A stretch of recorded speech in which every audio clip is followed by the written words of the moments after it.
Hello everyone, this is Floridian Martial Arts, and now we're going to be talking about something I personally like. The bow staff, or just staff.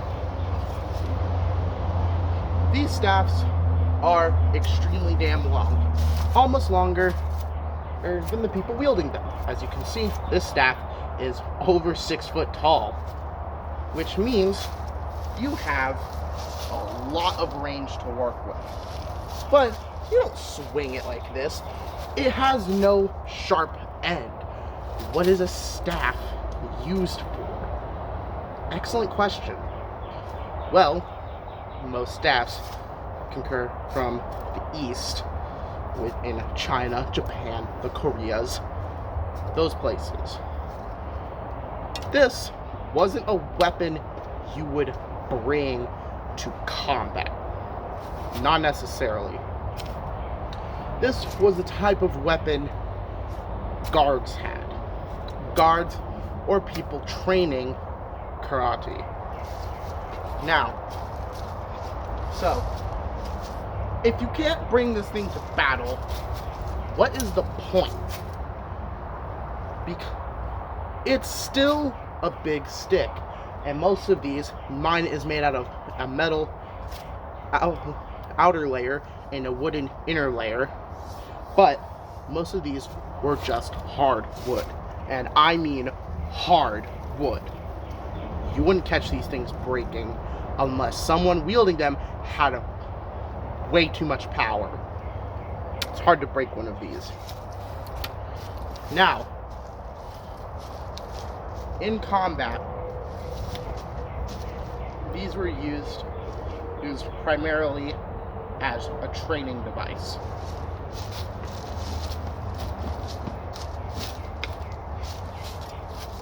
Easy to use, simple to navigate.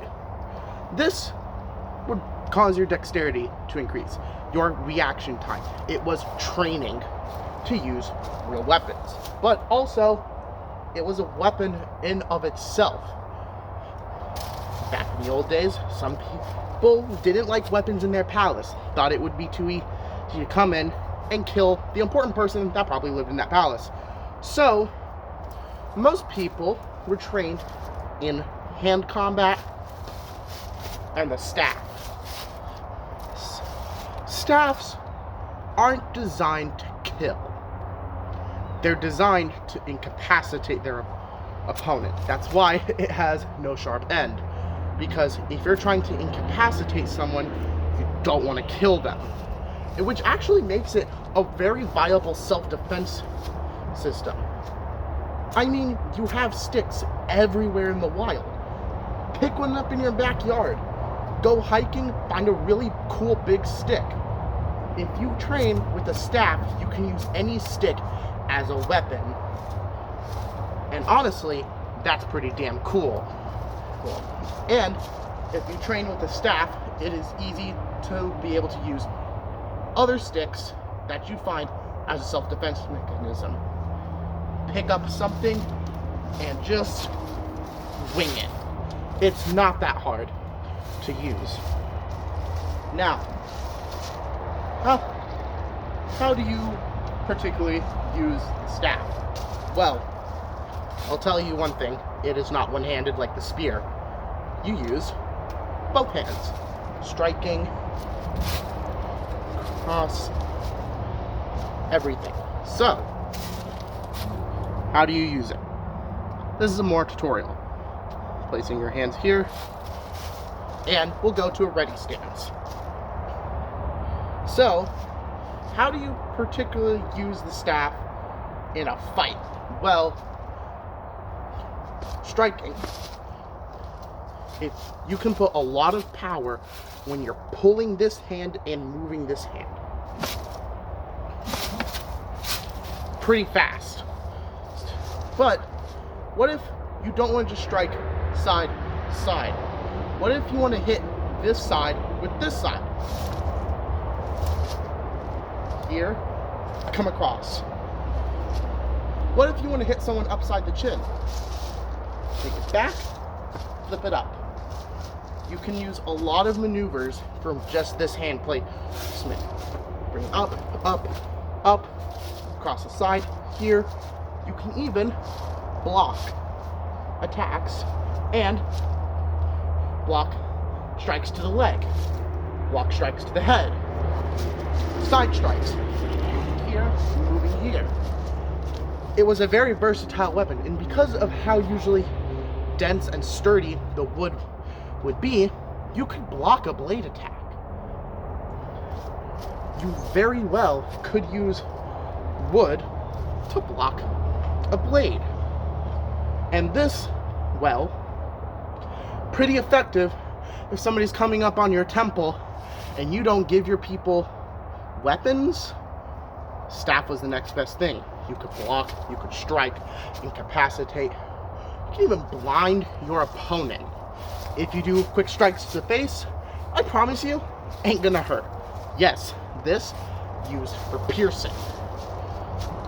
Okay, I'm here, my hands are still in the same position. You just want to move your backhand forward and use your front hand as a guider.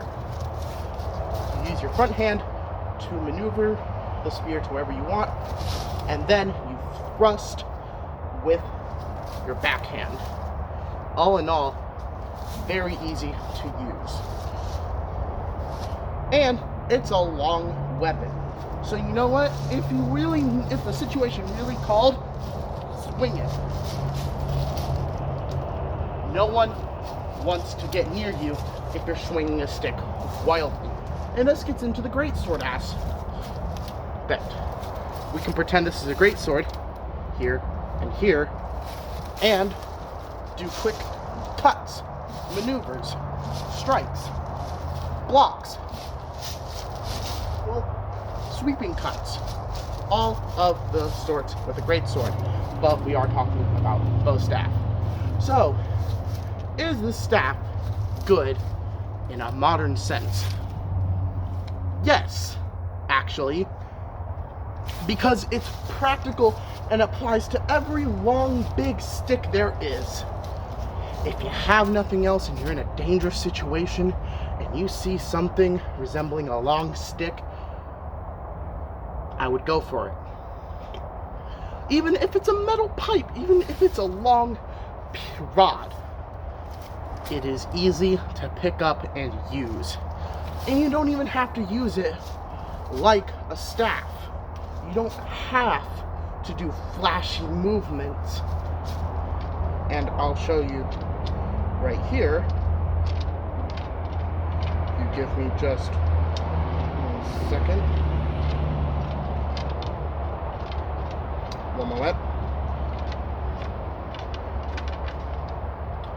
You can just have half stick. And it still applies to the same thing a Gladys would. Strikes, whipping strikes, overhead strikes, blocking attacks. Now I will say, if you have a short stick like this, you must put some power behind it. And it would preferably be wielded with 2 hands. Now, if you're gonna say, well, what if I have something in my other hand? Drop it. Just drop it. Because if your life is in a life or death situation, your life is more sacred than whatever item you have on you. The clothes on your back, the money in your wallet, the credit cards that you haven't paid off yet for some odd reason, and the debit cards, which give you security of the fact that if cash doesn't disappear from your wallet, you must not be spending money when you use that debit card. So, all of that, your jewelry, your purse, whatever, it is nothing more valuable. It is not more valuable than your own life and your own soul. And trust me, for my religious folk out there, God wants you to be safe. Every one of you. No matter what God you worship, your God wants you safe. That is universal. So, blocking, striking, do whatever it takes to defend your life. Because your life is is way more valuable alive than it is dead or captured.